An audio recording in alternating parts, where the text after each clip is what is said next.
Bismillahirrahmanirrahim. Assalamu alaikum students. Welcome again to Study Science at Home. I hope you all are blessed with a very healthy and happy life. Today we will understand how we will write equilibrium constant expression and its unit for any reaction. यहाँ जो हमारे पास given reaction है उसमें nitrogen और oxygen जो कि दोनों gases हैं ये रिएक्ट करके नाइट्रोजन मोनोऑक्साइड बना रही हैं। ये रिएक्टेंट्स हैं और ये प्रोडक्ट है। हमें पहले क्या लिखना है, हम लिखेंगे rate of forward reaction in दोनों रिएक्टेंट की मोलर कंसंट्रेशन के डायरेक्टली प्रोपोर्शनल होता है। तो हम यहाँ पे प्रोपोर्शनलिटी का साइन ख़त्म करने के बाद एक कांस्टेंट लिखते हैं। कैसे लिखते हैं ये हम लॉ ऑफ मैथ सेक्शन में बहुत अच्छी तरह से सीख चुके हैं। रेट ऑफ फॉरवर्ड रिएक्शन जो है वो इसके इक्वल होगा इन दोनों रिएक्टेंट्स की मोलर कंसंट्रेशन के। रेट ऑफ रिवर्स रिएक्शन जो है वो प्रोडक्ट की मोलर कंसंट्रेशन के इक्वल होगा। लेकिन यहाँ पर जब हमने एक बैलेंस्ड रिएक्शन के लिए इस लॉ ऑफ मैथ सेक्शन को डिफ़ाइन किया था तो उसमें हमने लिखा था कि ये क्या है, रेट ऑफ रिएक्शन जो है वो डायरेक्टली प्रोपोर्शनल होता है मोलर कंसंट्रेशन के, और जो नंबर ऑफ़ मोल्स हैं उसको पावर की फॉर्म में, कोफिशिएंट की फॉर्म में हम यहाँ पर स्क्वायर ब्रैकेट्स के ऊपर लिख देते हैं। तो यहाँ पे क्योंकि इन दोनों के 1 नंबर ऑफ़ मोल है, हम यहाँ पे कुछ भी नहीं लिखेंगे, लेकिन नाइट्रोजन मोनोऑक्साइड के 2 मोल्स हैं तो इसको हम स्क्वायर ब्रैकेट के ऊपर यहाँ पर स्क्वायर की फॉर्म में जो है वो लिख देंगे। अब इस रिएक्शन के लिए हमें लिखना है इक्विलिब्रियम कांस्टेंट एक्सप्रेशन। तो इक्विलिब्रियम कांस्टेंट एक्सप्रेशन क्या होता है, के एफ और के आर का जब हम रेशो लेते हैं तो हम इसको एक इक्विलिब्रियम कांस्टेंट के सी के साथ रिप्लेस करते हैं। अब आप इसको लिखने से पहले ये फार्मूला भी लिख सकते हैं। अगर ये नहीं भी लिखेंगे तब भी हमारा ठीक होगा, लेकिन ये है कि खुद को अंडरस्टैंड करवाने के लिए या किसी भी मिस्टेक से बचने के लिए अगर ये फार्मूला लिख लिया जाए तो बेहतर है। हम क्या करते हैं, के सी में हमेशा प्रोडक्ट्स ऊपर लिखते हैं और रिएक्टेंट्स नीचे लिखते हैं। यहाँ पे प्रोडक्ट्स हमारे पास क्या थी, नाइट्रोजन मोनोऑक्साइड स्क्वायर ब्रैकेट्स के साथ और ऊपर 2 जो कि यहाँ पे नंबर ऑफ़ मोल्स है, और रिएक्टेंट्स जो है वो हम नीचे लिख रहे हैं जो कि नाइट्रोजन और ऑक्सीजन को हमने स्क्वायर ब्रैकेट्स के साथ लिखा। अब ये हमारे पास इस रिएक्शन के लिए इक्विलिब्रियम कांस्टेंट एक्सप्रेशन जो है वो ये हमने लिख दिया। अब फर्दर जो है अगर हमें ये पूछा जाए कि कोई भी रिएक्शन देकर कि इसका के लिए के सी का यूनिट क्या है, इक्विलिब्रियम कांस्टेंट एक्सप्रेशन लिखना एक सेपरेट शॉर्ट क्वेश्चन है और उसका यूनिट जो है वो फाइंड आउट करना ये एक सेपरेट शॉर्ट क्वेश्चन है। लेकिन न्यूमेरिकल्स में भी ये हमें एज अ साइड स्टेप जो है वो करना पड़ता है कि के सी अगर हम फाइंड आउट करें किसी भी रिएक्शन के लिए तो हमें आंसर में साथ यूनिट भी मेंशन करना होता है। अब इसी रिएक्शन को लेते हुए अगर हम देखें कि हमने यूनिट्स लिखने हैं इसके, तो हम क्या करेंगे, यूनिट क्या है, मोलर कंसंट्रेशन का यूनिट हम लिखते हैं मोल पर डेसीमीटर क्यूब, ठीक है। तो ऊपर भी हम लिखेंगे मोल पर डेसीमीटर क्यूब का स्क्वायर, और साथ जो नाइट्रोजन और ऑक्सीजन है इन दोनों के लिए भी हम लिखेंगे यहाँ पे मोल पर डेसीमीटर क्यूब। यहाँ ऊपर स्क्वायर है और यहाँ पर दोनों की अगर आप पावर देखें तो वो 1 है, तो दोनों ऐड अप होके यहाँ पे दोनों की पावर भी 2 हो जाएगी।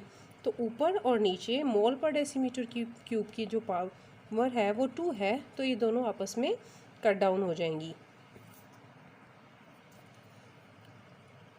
जब ये पावर्स आपस में कट डाउन हो जाएंगी तो फिर हमारे पास पीछे कोई भी यूनिट बाकी नहीं बचेगा।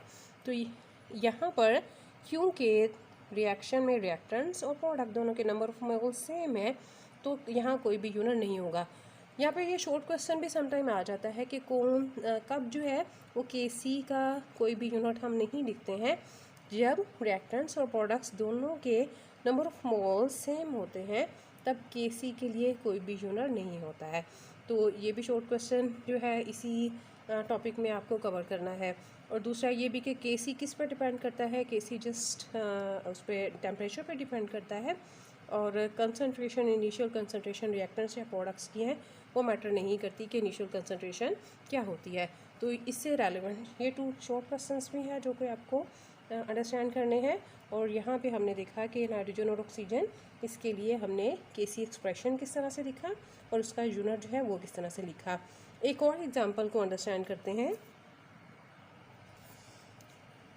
जी। इस रिएक्शन में नाइट्रोजन गैस हाइड्रोजन के साथ रिएक्ट करके अमोनिया बनाती है। यहाँ पे नाइट्रोजन के 1 मोल 3 मोल हाइड्रोजन के साथ रिएक्ट कर रहे हैं और 2 moles of ammonia as a product जो है वो उसकी फॉर्मेशन हो रही है। उसी तरह से हम लिखेंगे रेट ऑफ फॉरवर्ड रिएक्शन। अब ये रेट ऑफ फॉरवर्ड रिएक्शन जो है वो किसके डायरेक्टली प्रोपोर्शनल है, नाइट्रोजन और हाइड्रोजन की मोलर कंसनट्रेशन के। और यहाँ पर जो नंबर ऑफ मोल्स हैं उसको हम पावर की फॉर्म में स्क्वायर ब्रैकेट के ऊपर लिख देंगे। रेट ऑफ रिवर्स रिएक्शन वो किसकी मोलर कंसनट्रेशन के इक्वल है, अमोनिया के, और इसके नंबर ऑफ मोल्स को हम यहाँ पावर की फॉर्म में रिप्रेजेंट कर देंगे। अब इसका इक्विलिब्रियम कांस्टेंट एक्सप्रेशन जो है वो हम किस तरह से लिखेंगे, उसी तरह से प्रोडक्ट ओवर रिएक्टेंट्स। तो यहाँ पे प्रोडक्ट्स हमारे पास क्या है, अमोनिया, और रिएक्टेंट्स हमारे पास नाइट्रोजन और हाइड्रोजन है। ये हमारे पास इस रिएक्शन के लिए इक्विलिब्रियम कांस्टेंट एक्सप्रेशन है। लेकिन अगर वो आपसे ये पूछें कि इस रिएक्शन के लिए यूनिट्स फाइंड आउट करें, केसी का यूनिट फाइंड आउट करें, तो हम क्या करेंगे, उसी तरह से हम मोलर कंसंट्रेशन का यूनिट लिखते हैं मोल पर डेसीमीटर क्यूब। तो यहाँ पे स्क्वायर है तो हम मोल पर डेसीमीटर क्यूब का स्क्वायर लिखेंगे। नीचे यहाँ नाइट्रोजन का 1 मोल है, हम पावर कुछ भी नहीं लिखेंगे, लेकिन हाइड्रोजन के 3 मोल्स हैं तो यहाँ पे उसकी पावर 3 लिखेंगे। जब हम इन्हें कंबाइन कर देंगे, ऊपर पावर 2 है, यहाँ पे 3 और 1, यहाँ इसकी पावर 4 जो है वो हम यहाँ पे राइट करेंगे। अब यहाँ पावर 2 है और नीचे जो है पावर 4, इन दोनों को कट डाउन करने के लिए हम इसको स्प्लिट कर लेंगे। मोल पर डेसीमीटर क्यूब की पावर 2 और यहाँ पे भी मोल पर डेसीमीटर क्यूब की पावर 2, ताकि ये दोनों कट डाउन हो जाए। और पीछे हमारे पास जो बचेगा मोल पर डेसीमीटर क्यूब, यहाँ इसकी पावर 2 जो है वो रिमेनिंग है। अब यहाँ पे हम इसको लिख देंगे 1 ओवर मोल पर डेसीमीटर क्यूब। अब इसको हम ब्रैकेट को सॉल्व कर लेते हैं। तो स्क्वायर जब नेक्स्ट अंदर मल्टीप्लाई होगा, मोल का स्क्वायर लिखेंगे, और यहाँ पे -3 है, जब ये 2 से मल्टीप्लाई होगा तो इसको हम लिखेंगे डेसीमीटर की पावर -6। अब इसको हमने जो है वो रिवर्स करना है, ऊपर लेकर जाना है। तो जो पावर मोल की पावर यहाँ पर पॉजिटिव इंडिकेट हो रही है और वो माइनस साइन में चेंज हो जाएगी, और डेसीमीटर क्यूब की पावर -6 है जो कि +6 में कन्वर्ट हो जाएगी।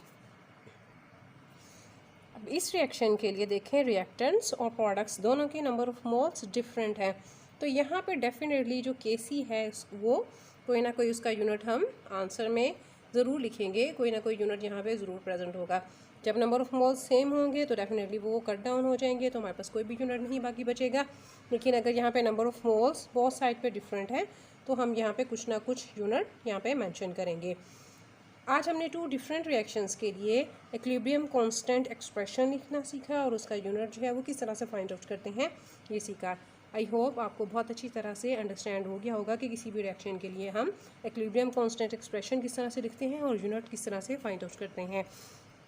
आज का लेक्चर पसंद आया हो तो मेरे चैनल को सब्सक्राइब करना मत भूलिएगा। टेक केयर, अल्लाह हाफिज़।